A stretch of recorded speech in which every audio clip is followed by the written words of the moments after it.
Biyahero at andito ng aking kasamahan, no? Nagsasayang sa loob ng container. Yung kanyang luto ay bangus. Ayan ay sinabaw. Lalagyan ng mga gulay-gulay, no? Ayan ang aking kasamahang driver.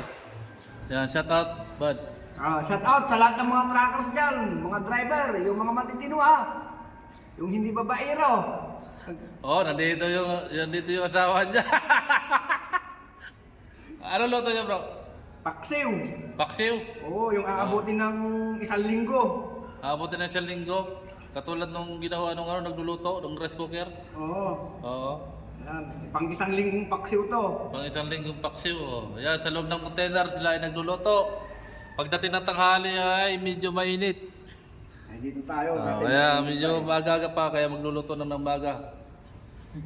Sobrang yan, napaka busog-busog yan. Kahit pumasok ng kaso walang na ngayon wala nang teya. Oo. Takdi lang. Oh, Pero mas maganda yung ganyan, magbabaon ka ng pagkain ng ganyan bago ka pumasok doon.